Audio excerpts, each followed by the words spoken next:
how are you? Welcome back to Ananta Studies. Today I am going to teach you Hindi class 4 chapter number 5 दोस्त की पोशाक questions answers. Chapter मैंने करा दिया है, यदि आप लोगों ने नहीं देखा है तो मेरे चैनल को जाकर देख सकते हैं। और आज मैं क्वेश्चंस आंसर्स लेके उपस्थित हूँ, तो वीडियो पसंद आए तो लाइक कीजिए, शेयर कीजिए और मेरे चैनल को सब्सक्राइब कीजिए। तो चलिए बच्चों स्टार्ट करते हैं आज का क्वेश्चंस आंसर। तुम्हारे सवाल, कहानी के बारे में कोई 5 प्रश्न बनाकर नीचे दी गई जगह में लिखो और कॉपी में उसके उत्तर लिखो। तो देखिए बच्चों, आप लोगों को कहानी से 5 प्रश्न बनाने हैं, उसके बाद उसके उत्तर भी लिखने हैं। तो क्या क्या प्रश्न हो सकते हैं? तो प्रश्न हो सकते हैं, पहला प्रश्न, नसीरुद्दीन किससे मिलकर बहुत खुश हुआ था? तो आप लोग ऐसे लिख सकते हैं कि नसीरुद्दीन अपने पुराने मित्र जमाल साहब से मिलकर बहुत खुश हुआ था। दूसरा आप लोग लिख सकते हैं, जमाल साहब ने घूमने जाने से क्यों मना कर दिया? तो आप लोग इसका उत्तर लिखेंगे, जमाल साहब ने घूमने से मना कर दिया क्योंकि उनकी पोशाक मामूली थी। मीन्स जो कपड़े पहने हुए थे वो पुराने थे, मामूली थे, साधारण से थे। इस प्रकार से आप लोग लिखेंगे।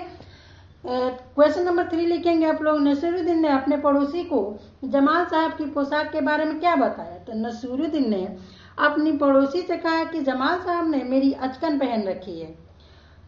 क्वेश्चन नंबर 4 लिखेंगे आप लोग, नसीरुद्दीन ने हुसैन साहब से क्या कहा? तो नसीरुद्दीन ने हुसैन साहब से कहा, जमाल साहब मेरे पुराने मित्र हैं और इन्होंने जो अचकन पहनी है वो उनकी अपनी ही है। इस प्रकार से आप लोग लिखेंगे। क्वेश्चन नंबर 5, जमाल साहब ने नसीरुद्दीन को क्या समझाया था?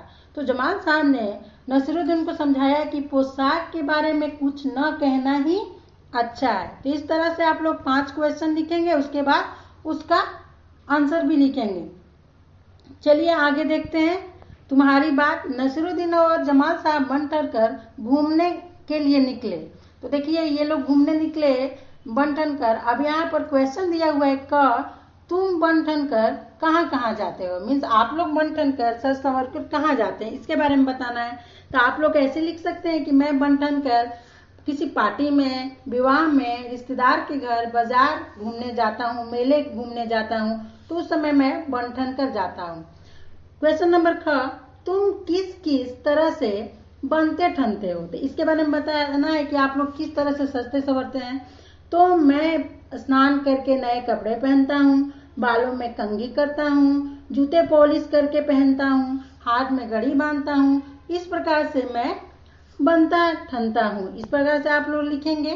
तुम्हारी समझ से क, तीसरे मकान से बाहर निकलकर जमाल साहब ने नसीरुद्दीन से क्या कहा होगा? अब देखिए आप लोगों को बताना है कि जब तीसरे मकान से जमाल साहब निकले तो नसीरुद्दीन से क्या कहा होगा। तो जमाल साहब ने अचकन के बारे में कोई भी बात करने के लिए मना किया होगा, क्योंकि जो नसीरुद्दीन थे वे बार बार पोशाक के बारे में बात कर रहे थे और अचकन के बारे में बात कर रहे थे, इसलिए उन्होंने मना किया होगा। कहा होगा, तुमने उसका जिक्र क्यों किया? तुम्हारी बात से उन्हें पता चल जाएगा कि जरूर कोई ना कोई राज है। तो इस प्रकार से उन्होंने मना किया होगा। ख, जमाल साहब अपने मामूली से कपड़े में घूमने क्यों नहीं जाना चाहते होंगे? तो ये बताना है कि क्यों घूमने नहीं जाना चाहते थे वे अपने कपड़ों में। तो जमाल साहब को लगता होगा कि यदि वे मामूली से कपड़ों में घूमने गए तो लोगों को उन्हें गरीब समझेंगे और लोग उनके बारे में यह भी सोचेंगे कि वे गरीब आदमी है, इसलिए उनके पास अच्छे कपड़े नहीं हैं। ऐसा भी हो सकता है कि लोग उन्हें नसीरुद्दीन का नौकर ही समझ ले। अतः जमाल साहब अपने मामूली से कपड़ों में घूमने नहीं जाना चाहते होंगे। ग, नसीरुद्दीन अपनी अचकन के बारे में हमेशा क्यों बताते होंगे? तो देखिए नसीरुद्दीन मजाकिया इंसान थे और बहुत सारे ऐसे बच्चे होते हैं जिनके पेट में पानी नहीं पचता है, तो उसी प्रकार से नसीरुद्दीन भी है, उनके अंदर कोई भी बात नहीं रह पाती होगी, तो वे अपने दोस्त से अपनी अचकन के बारे में अक्सर मजाक किया करते होंगे और वह दोस्त को यह समझाना चाहते होंगे कि आदमी अपने पोशाक से नहीं अपने गुणों से पहचाना जाता है। ठीक है बच्चों, तो इस प्रकार से आप लोग लिख सकते हैं। चलिए हम आगे देखते हैं। गपशप, जब जमाल साहब और नसीरुद्दीन साहब के घर से बाहर निकले तो उन्होंने अपने बेगम को नसीरुद्दीन और जमाल साहब से मुलाकात का किस्सा सुनाया। उन दोनों के बीच में क्या बातचीत हुई होगी लिख कर बताओ। तो ऐसे बातचीत देखिए यहाँ पर दिया हुआ है, इसको आगे बढ़ाना है आप लोगों को। बेगम, कौन आया था? हुसैन साहब। नसीरुद्दीन अपने दोस्त के साथ आया था। बेगम, तो आप लोग अब इसको आगे बढ़ाएंगे, किस दोस्त के साथ आया था? उसके बाद हुसैन साहब, जमाल नाम का कोई पुराना दोस्त था, लेकिन नसीरुद्दीन कह रहा था कि जमाल ने अपनी ही अचकन पहन रखी है। बेगम हंसती हुई, तब जरूर ही वह अचकन उनकी अपनी नहीं होगी। हुसैन साहब, हाँ हाँ, उसने तो नसीरुद्दीन की ही अचकन पहन रखी थी। यह वही अचकन है जो नसीरुद्दीन ने पिछले साल अपनी बहन की शादी में पहनी थी। तो इस प्रकार से देखिए मजाक मजाक में ही ये बात सबको पता चल गई, इसीलिए जमाल साहब गुस्सा हो रहे थे और नसीरुद्दीन को मना कर रहे थे पोशाक के बारे में बातचीत करने के लिए। ठीक है, चलिए आगे देखते हैं। घूमना फिरना, नसीरुद्दीन ने कहा, चलो दोस्त मोहल्ले में घूम आए। जब नसीरुद्दीन अपने दोस्त से मिले, वे उसे अपना मोहल्ला दिखाने ले गए। जब तुम अपने दोस्त से मिलते हो तब क्या क्या करते हो? तो ये बताने आप लोग को कि जब आप लोग दोस्त से मिलते हैं तो क्या क्या करते हैं। तो आप लोग ऐसे लिखेंगे कि मैं जब अपने दोस्त से मिलता हूँ तो उसके साथ कार्टून फिल्में देखता हूँ, खूब खाता पीता हूँ, गेम खेलता हूँ, फुटबॉल खेलता हूँ, जो कुछ भी आप लोग करते हैं उस प्रकार से आप लोग लिख सकते हैं। ठीक है, करके दिखाओ। नीचे कुछ वाक्य लिखे हैं, तुम्हें इनका अभिनय करना है। तुम चाहो तो कहानी से देख सकते हो कि इन कामों का जिक्र कहाँ आया है।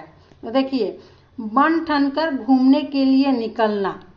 तो बन ठन के घूमने के लिए निकलना, इसके बारे में आप लोगों को बताना होगा कि कहाँ आप लोग जाते हैं। घड़ों पानी पड़ना का मतलब क्या होगा, इसको बताना है। तो बन ठन कर निकलना मीन्स सज सवर कर घूमना। घड़ों पानी पड़ना मीन्स शर्माना। मुंह बनाकर शिकायत करना मीन्स चिढ़ना। ठीक है, गर्म जोशी से स्वागत करना मीन्स खूब खुश होकर स्वागत करना। नाराज होना मीन्स गुस्सा होना। देखते ही रह जाना मीन्स आश्चर्य में पड़ना। इस प्रकार से आप लोग लिख सकते हैं। घड़ों पानी पड़ना, देखिए नसीरुद्दीन का बात सुनकर जमाल साहब पर तो मानो घड़ों पानी पड़ गया। घड़ों पानी पड़ना एक मुहावरा है, इसका क्या मतलब हो सकता है पता लगाओ। तुम इसका मतलब पता करने के लिए अपने साथियों या बड़ों से बातचीत कर सकते हो या शब्दकोश से देख सकते हो। तो देखिए बच्चों, घड़ों पानी पड़ना मीन्स होता है कि बहुत लज्जित होना। ठीक है, और इस मुहावरे को सुनकर मन में एक चित्र सा बन जाता है। तुम भी किन्हीं दो मुहावरों के बारे में चित्र बनाओ। कुछ मुहावरे हम दे देते हैं, तुम चाहो तो इनमें से कोई पसंद कर सकते हो। देखिए, सिर मुड़ाते ही ओले पड़ना, ऊंट के मुंह में जीरा, दिया जले अंधेरा, ईद का चांद। तो इसमें से आप लोगों को बनाना है चित्र। तो चित्र बनाएंगे आप लोग। घड़ों पड़ना मीन्स लज्जित होना होता है। ऊंट के मुंह में जीरा मीन्स बहुत बड़ा जगह और उसमें कुछ छोटा काम करना, तो उसको हो गया ऊंट के मुंह में जीरा।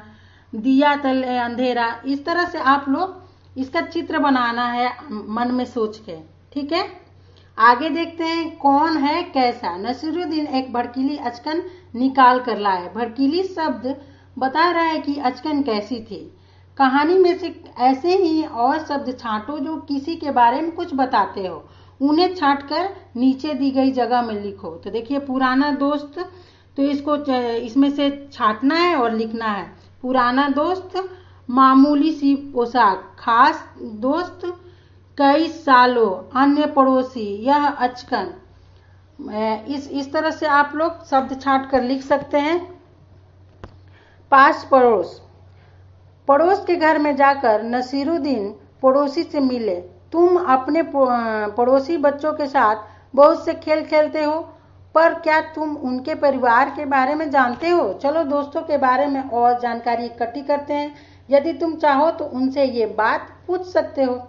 घर में कुल कितने लोग हैं? तो आप लोग अपने पड़ोसी से बातचीत करेंगे, उनके नाम क्या है, उनकी आयु क्या है, वे क्या काम करते हैं। इस प्रकार से आप लोग सूची बनाएंगे सारा बात पूछकर। ठीक है, तो ये तो आप लोगों को खुद से करना है। ठीक है, और आगे देखते हैं शब्दों का हेर फेर। झूठा झूठा जूठा। ठीक है, इन शब्दों के बारे में देखो, ये मिलती जुलती आवाज वाले शब्द हैं। जरा से अंतर से भी शब्द का अर्थ बदल जाता है। अब देखिए झूठा मीन्स क्या होगा? जो झूठ बोलता है, गलत बोलता है, बातें छुपाता है। और जूठा मीन्स क्या होता है?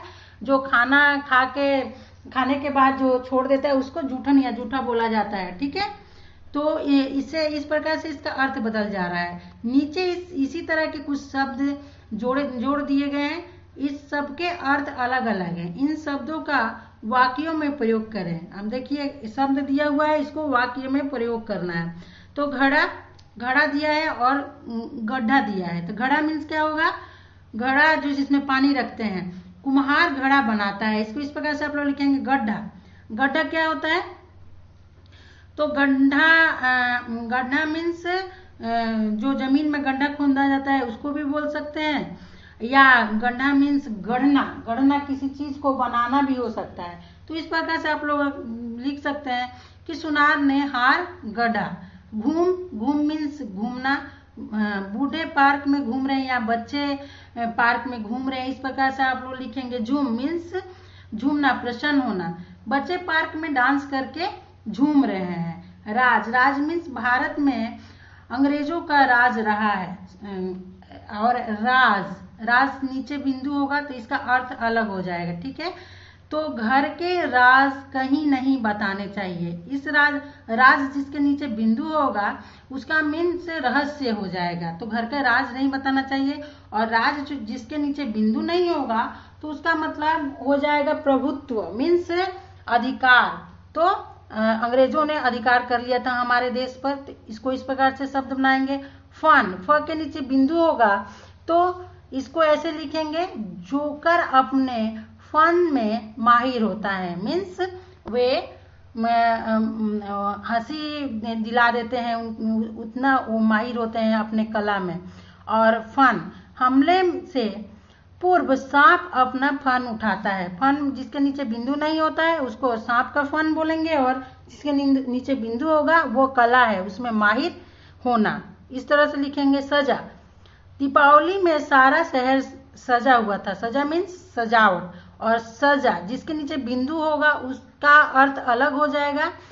सजा मीन्स चोरी करने पर सजा हो जाती है, मीन्स दंड स्वरूप, दंड हो जाएगा जिसके नीचे बिंदु हो जाएगा। ठीक है, खोल, दुकानदार ने दुकान खोल दी। तो खोल मीन्स खोलना होगा यहाँ पर। और खौल, गुस्से के कारण रमन का खून खौल गया। इस प्रकार से आप लोग इसका वाक्य प्रयोग करेंगे और अर्थ समझकर। तो बिंदु जब किसी भी वर्ण के नीचे बिंदु हो जाता है तो उसका अर्थ चेंज हो जाता है। तो इसका आप लोग ध्यान रखेंगे। तो चलिए आज का चैप्टर यहीं समाप्त होता है। मिलते हैं नेक्स्ट वीडियो में। वीडियो पसंद आए तो लाइक कीजिए, शेयर कीजिए और मेरे चैनल को सब्सक्राइब कीजिए। तब तक के लिए बाय बाय।